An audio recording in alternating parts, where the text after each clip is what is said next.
for latest update across South Sudan and beyond. In today's discussion, we are going to talk about a big question that many South Sudanese keep on asking. Why do South Sudan election keep getting delayed? We have waited and waited and waited. Every time we hope for change, another accuse come. But the people are ready to vote, ready to speak, ready for leadership. So who is afraid of the ballot? Why is the road to democracy taking so long? Let's talk about it. Please, before we move on, please help the channel by subscribing and turn on the notification bell. So whenever we upload a new video, you can be notified. The promise of election. When South Sudan became independent in 2011, millions of people celebrated with tears of joy. And we say this is our time, the time for freedom, equality, and self-rule. But after independence came war, division, and disappointment. The first general election was supposed to happen in 2015, but they didn't. Then they were postponed to 2018, then to 2022, and now to 2024. And even that has been pushed again to 2026. 8-time leader tell us there is not enough time, not enough money, or not enough peace. But the question is, how long can we wait? How long can the people of South Sudan wait?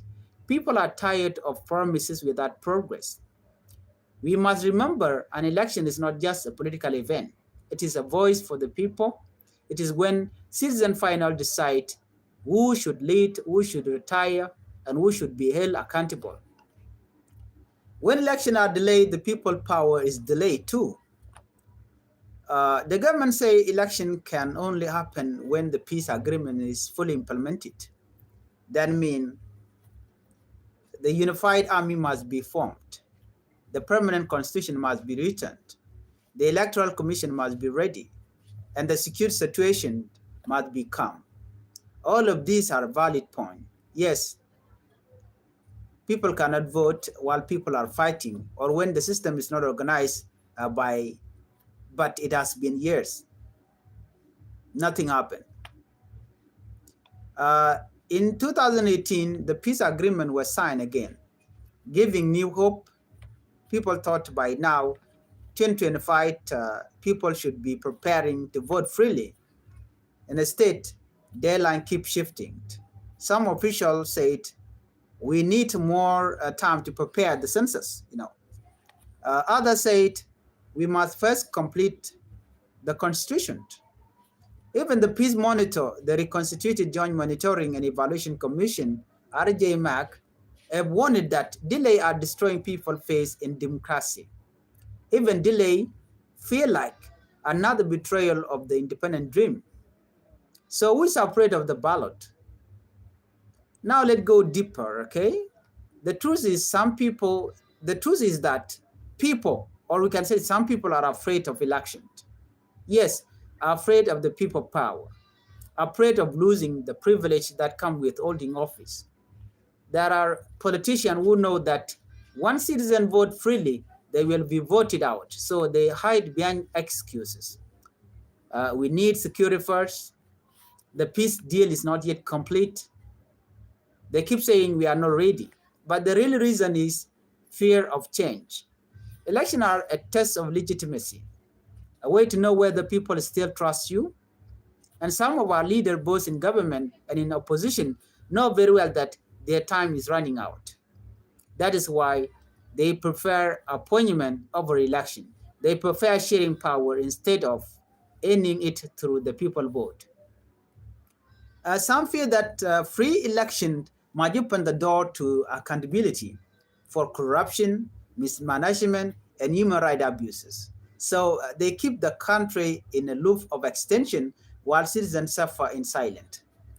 The people's frustration, talk to anyone in the street of Juba, Bentiu, or Malakal.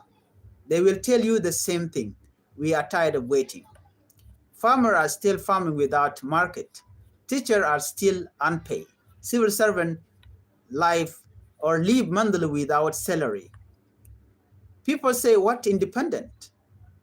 When we can't even choose our own leaders. People are asking the government, we have independent but no election. Why? Many youth who were children in 2011 have grown into adults but have never voted in their life. Imagine that. Some feel completely disconnected from politics, others are afraid to speak. Yet, despite the frustration, there is still hope because the people's spirit is strong. They said, we just want a fair chance to choose. Let us vote for our future. Even churches, civil society, and community leaders have called for transparent election, not endless extension. They know that peace without participation is just silence, not stability. What should be the role of the international community? The United Nations, IGAD, and the African Union and countries like Norway, the US, and China have all said the same thing. South Sudan must prepare for election. They have supported the process with training, funds, and advice. But the real decision is not in their hand. It is in the hand of our leaders, Kir Mayadit and Dr. Machar. Some international observers believe that delay are being used as a political tool to maintain control. Others worry that rushing election without proper preparation could also cause conflict. So the question becomes, how do we balance readiness with responsibility? The truth is, there will never be a perfect time, but there must be a right time, and that time is soon. Ever delayed as a cause, it destroyed public trust, it weakened institutions, it makes people lose faith in peace agreement. When deadlines are broken, again and again, people stop believing anything their leader said. And when people lose hope, they turn to anger. And anger can easily become violence. Delaying election doesn't bring peace. It risks another crisis. If people fear, or if people feel their voices don't matter, when they feel that, they start looking for other way to be heard. And history has shown us where that path lead to rebellion, division, and war. When people voice cannot be heard, that is why leader must be brave enough to face the people and let the ballot speak. So what must be done now? There is still time to fix things, right? But not much. Here are some steps that can move the country forward. First, complete the permanent constitution. Make sure it includes every community voices. Second, strengthen the electoral commission. It must be independent and transparent. Third, unify the security forces so election can be peaceful and safe for all. And fourth, allow free political space. Opposition and citizens must speak without fear. And fifth, set the real final election date and keep it. Once the government show action, people will start to believe again. Elections are not about fighting, they are about healing. A chance for South Sudan to prove that democracy is possible even after a decade of war. The ballot is more powerful than the bullet. A gun can silence one voice, but a ballot can speak for millions. That's why some fear it, because it gives power to the ordinary citizen, not the man with the gun or the title. Every great nation went through this moment when people demanded to choose their leader, and that moment is now for South Sudan. Here, brothers and sisters, we demand the government of South Sudan to make sure that national election take place in 2026. And without election, nothing good will come. There will be no good outcome out of it.